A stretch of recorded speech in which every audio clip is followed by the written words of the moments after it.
In yesterday's video, I showed you how you can make the chorus pop a little bit more by using volume automation on your stereo bus. Today, we're going to continue with that theme, except we're going to look out wide. We're going to look at imagers and a couple of ways that you can mix your records to sound a little bit wider at the chorus. Stay tuned. I'll show you what it's all about.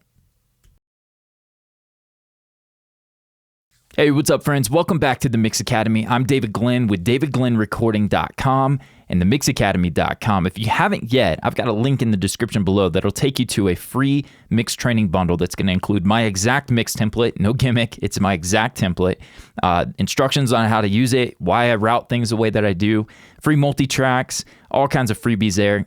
Link in the description below, and then as always, please like, subscribe, and appreciate your support. So today we're looking at how to make the chorus pop, not bigger like we talked about yesterday with volume automation, but we're going to look at imaging. But before I give you the two tips that I have to make something wider, one of those is using a stereo imager. It's a widener.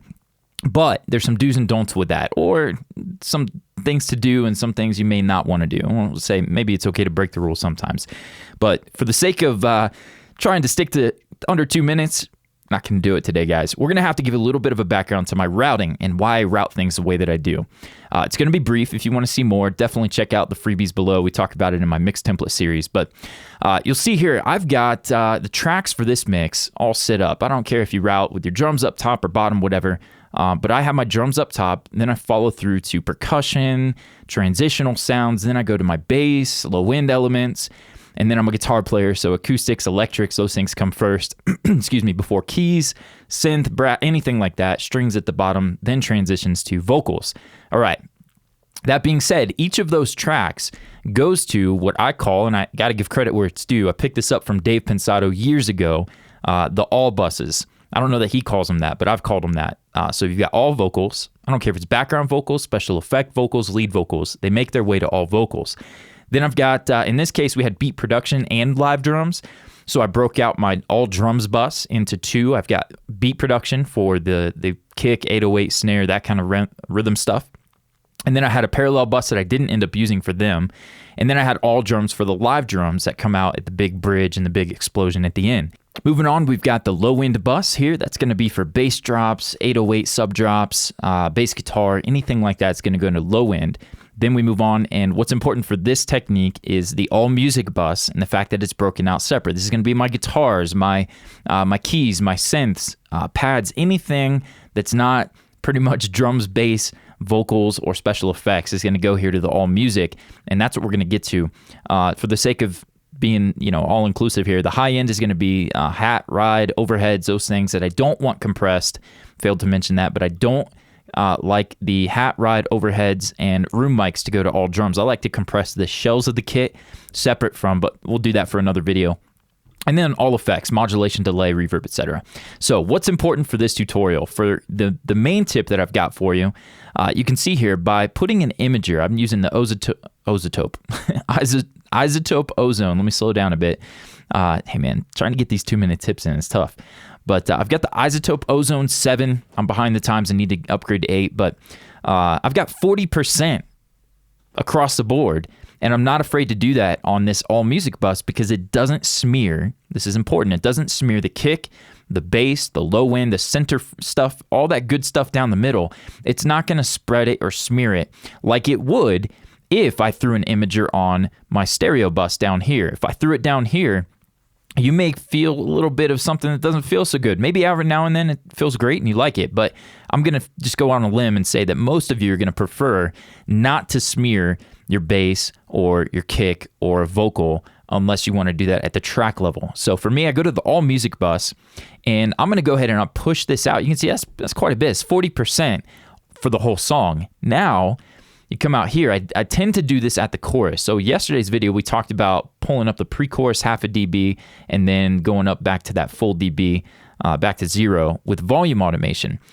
Usually, anytime I do this, I will also consider and use an increased widening or imager, bypass that, and pull that in at the chorus as well. For this song, though, it didn't build and explode right away. So if we listen here, you can hear this first chorus is a soft kind of chorus. And all I ever really asked of you is, oh my darling, Won't you play with me? Okay, so volume automation coming up. Check out yesterday's video for more. And I think some UA plugins are not active because I hear some phase stuff going on, but we'll move on. All right, so if you look further down, you'll see I've got a second imager, the isotope ozone, got it right that time, on the all music bus. And if I pull that up, you'll see I'm pushing another 34.2%. It's for every band. It's not a multi-band in this case. I'm just using it all across the board. And command control click on the bypass, it's off. You'll see where it comes on. If I click out here, on the other side of that, the plugin's engaged. Over here, it's bypass. So this second imager is off until I want it on out here when things kind of explode and it takes over and takes it to the finish line. So check it out with the imager on, see if you can notice it, and then I'll make it inactive and you can hear the difference. Got to, I know you've got to, but darling, won't you please stay a little bit longer? Won't you please stay a little bit longer? Would you please stay a little bit longer? Yeah, would you please stay a little bit longer? Yeah, would you please stay a little bit longer? Oh, would you please stay a little bit longer? Oh, would you please stay a little bit longer? I love it. I think you guys can hear that. I'm going to play it one more time for the sake of you guys checking that out. I'm going to leave it the way it is, and then I'll turn the automation off here. Got to, I know you've got to, but darling, won't you please stay a little bit longer? Won't you please stay a little bit longer? Would you please stay a little bit longer? Yeah. All right, and then we've gone over. We're just gonna go way over. Forgive me for the 2 minute not being 2 minutes. Here we go. Got to, I know you've got to, but darling, won't you please stay a little bit longer? Won't you please stay a little bit longer? Would you please stay a little bit longer? Yeah, would you please stay a little bit longer? I love it. I think you guys are gonna love it too. Now, I went way over quick 2 minute tip in this one, so forgive me, guys. But one last tip. I'm just gonna throw it in here instead of being cheesy and putting it in its own video. If you don't want to use imagers, maybe some of you guys have read the science of it and you're like, yeah, I don't want to use imagers, whatever. Maybe instead of this, what you do is you pull whatever you have hard panned out left and right. Instead of hard panning left and right, pull those in at the verse or the pre-chorus and let your guitars, synths, keys, whatever, live at like 75%. And then whenever the chorus hits, shoot them out that full 100%. If you dig that, then that's kind of the safe way to not mess with any kind of imaging or stereo widening plugins. But anyways, I blabbed quite a bit in this one. Forgive me, guys. We'll get back on track with tomorrow's video. I'll stick to the 2 minutes as best as possible, and we'll see you many more to come. Thanks again. Like, subscribe, check out the MixAcademy.com, and we'll see you soon.